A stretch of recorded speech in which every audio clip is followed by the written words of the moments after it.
Good afternoon, members of the board. My name is Patrick Wilson. I have with me Emmett Johnson, who is going to assist me in my presentation. As a member of the public, I have contended from the beginning of these hearings, many meanings of the words you're accustomed to using are either fictitious, inaccurate, or imaginary, giving rise to illusions. The use of fictitious definitions causes the judgment of many state institutions to become frequently misguided, including the CDCR, and the judgment of this board, evidenced by the contents of your current report. This presentation is a demonstration of the process that leads to the experience of actually learning and identifies what the objects of study are that develops an educated individual as far as they are able when successfully studied and recognized. I have observed the word education has taken on an official double false meaning. The official use of education fictitiously refers to vocational training or indoctrination, leaving an officially educated individual to believe their judgments of opinion or belief are known to them, causing them to frequently develop the habit of thinking that they know when they do not. This begs the question, what is it that a truly educated person is able to do that an officially educated person is unable to do? My contention is that until CDCR management has a clear understanding of what it means to be well educated, what effect it has on an individual, other than being indoctrinated to participate in blind obedience to any law and to be submissive to any authority or trained in some profession, CDCR management will necessarily continue to fail in any of its attempts to promote actual education in any prisoner, which is being done on the questionable assumption being educated or adequately vocationally trained will effectively reduce recidivism. The major causes of recidivism are being either denied or ignored by the CDCR and are no part of this current report. I further contend CDCR management has no idea what the subjects of study are or the method of their study that promotes a person's actual education. This is partly due to having been indoctrinated themselves to believe they are well educated after having been issued an official certificate from a so-called accredited education institution. Assisting me is Emmett Johnson, who has volunteered to answer my questions. They are factual questions anyone is able to answer truthfully. As you follow along, please note that any answer he gives you may wish to question, so they may be addressed at the end of this demonstration. Bear in mind, I only have 30 minutes. There will be a couple of subjects that you're not familiar with that I do not have time to adequately address. At the beginning, I will ask Mr. Johnson a couple of questions in order to get him to turn his attention around to himself. Mr. Johnson. Yes. Are you presently alive or dead? Well, I believe I'm alive. Okay. Are you a man or a woman? I am a man. Do you sense with your five senses that which is ongoing outside of you, commonly referred to as physical existence, and that which is ongoing inside of you, generally referred to as thinking? I wish to focus on your sensing of physical existence first. Yes, I do. Are there only two different ways by which you or anyone else senses physical existence? And they are either directly or indirectly by way of images and symbols. By images and symbols, I mean the pictures, movies, videos, television, all the products of the entertainment industry. And by symbols, I mean the use of language, written or spoken. For language is the use of symbols that refer to their objects. This is to say that you hear and see reports of events in physical existence beyond your direct sense by way of images and symbols. And again, is there any other way which you or anyone else senses physical existence other than directly or indirectly by way of images and symbols? You must see and acknowledge what you've learned and seen. Because there's only two ways that you can sense physical existence, either directly or indirectly. Yes. I wish to note at this time, images and symbols are also used to refer to that which is ongoing inside of you. Do you not only sense physical existence, but you also make judgments about the physical existence, whether you sense it directly or indirectly? Yes, I do. May these judgments be either true/accurate or false/inaccurate. That is to say, do you sometimes err in your judgment of that which you sense directly or indirectly? Yes, we do make mistakes. Whenever you're making judgments of reports of events occurring in physical existence beyond your direct sense, does it often or seldom occur the images and symbols do not accurately refer to the events reported? It often occurs. Is the experience of believing any other experience that when you trust, images and symbols accurately refer to their objects? Yes, they do accurately. Is disbelieving any other experience than when you question the accuracy of the images and symbols referring to their objects? Yes, that's correct.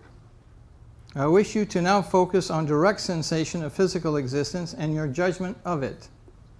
When making judgments of that which you sense directly in physical existence, is your certainty of judgment of its existence, motion, and qualities far more certain than when you judge indirectly?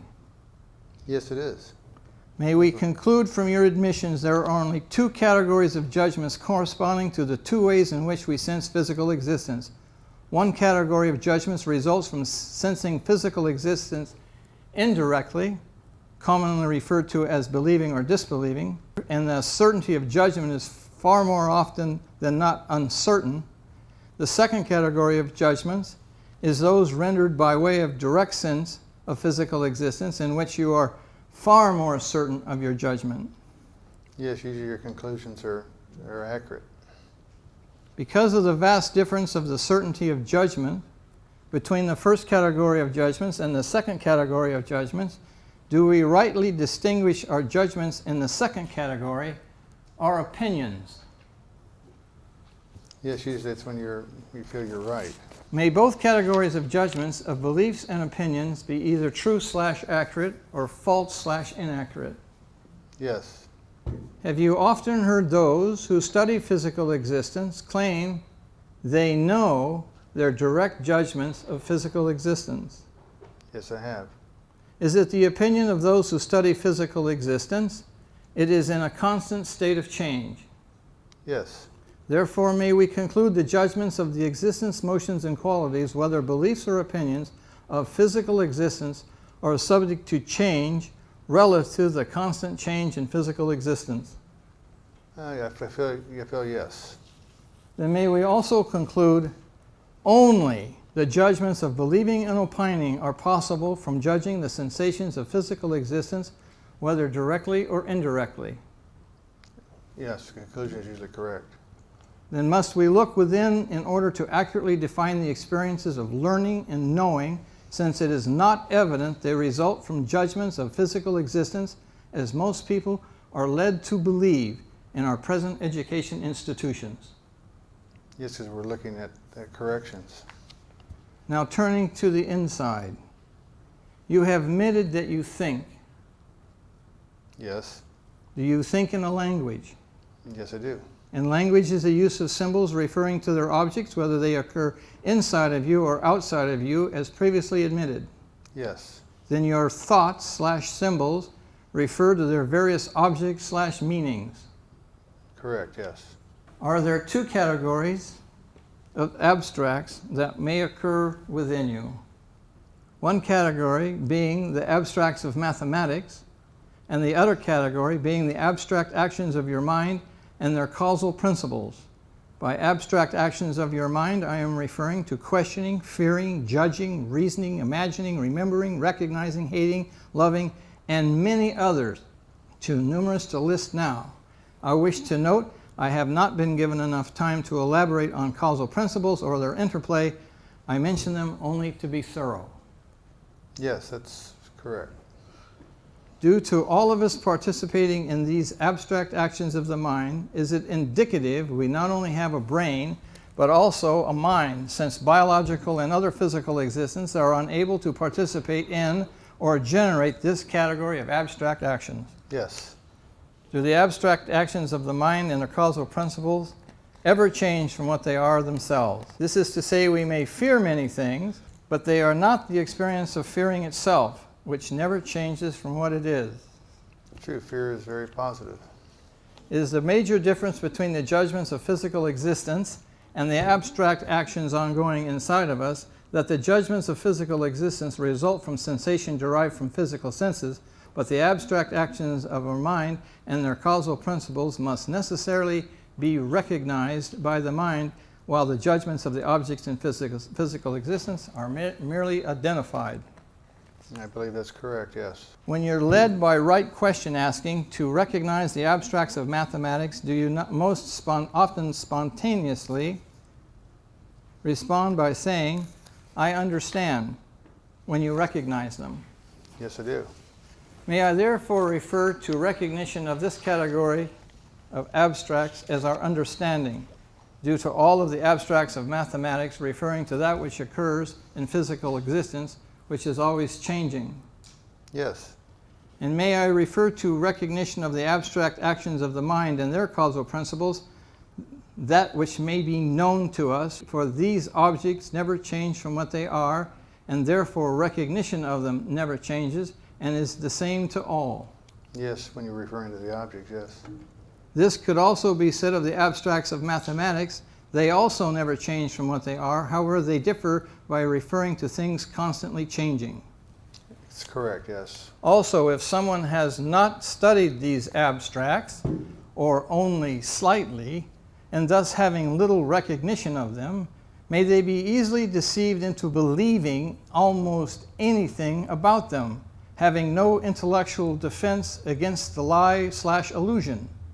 As one example, if someone was told the principle of justice is nothing else than whatever the legislators enact, would they be unable to recognize the absurdity of it?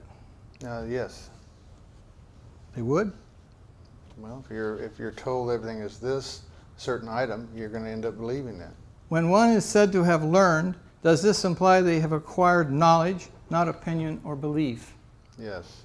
And that which is known is always true and never false. This is to say, hypocrisy is never anything else than condemning in others what you do yourself, and fear is always expectation of harm.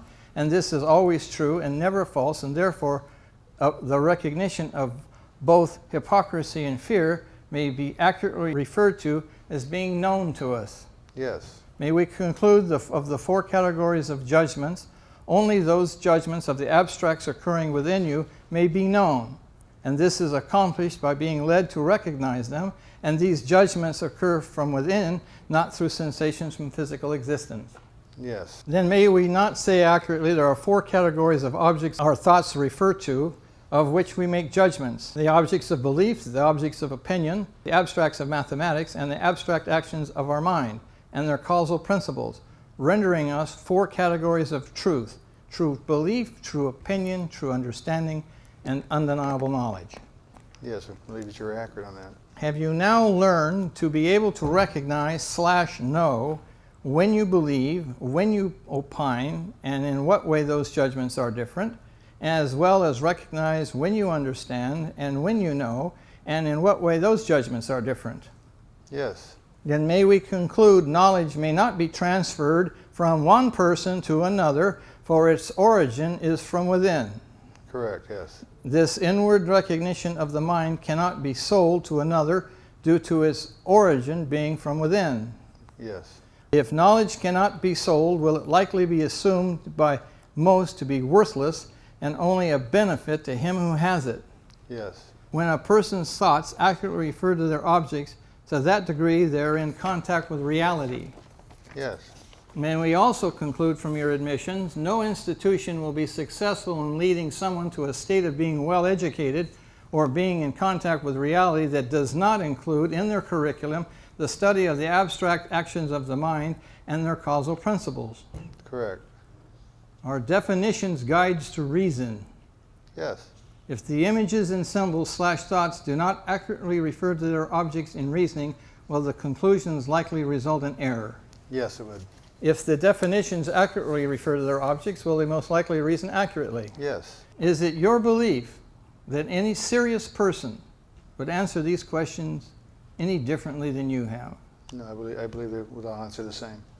May we further conclude from your admissions, until the study of the abstract actions of the mind and their causal principles are a central study in the state's public education system or in the CDCR's alleged new education curriculum, any efforts to better educate prisoners, or anyone else for that matter, will necessarily fail. Yes. What effect their education curriculum has will be to vocational train them. Then may we rightly conclude the state's education system will necessarily continue to produce legislators and judges whose judgment of the abstracts of their profession, education, law, justice, and crime, to name a few, or their related causal principles, will be too often delusional due to using a language with imaginary or invented meanings referring to nothing that exists outside of their imaginations. Yes.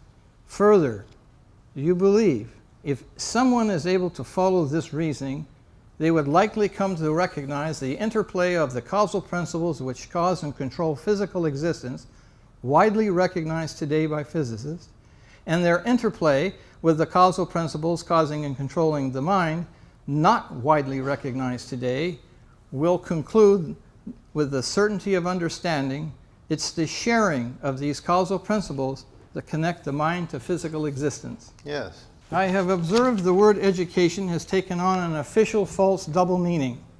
The official use of education fictitiously refers to vocational training or indoctrination, leaving an officially educated individual to believe their judgments of opinion or belief are known to them, causing them to frequently develop the habit of mind of thinking they know when they don't. This begs the question, what is it that a truly educated person is able to do that an officially educated person is unable to do? And the answer to the question is, a truly educated person is able to find and recognize the abstracts of their mind and their causal principles, while an officially educated person is unable to do that, and this inability is the key element that causes crime. If the board has any questions, I will do my best to answer them. Anyone? No, with that, thank you, Mr. Wilson. Okay, thank you.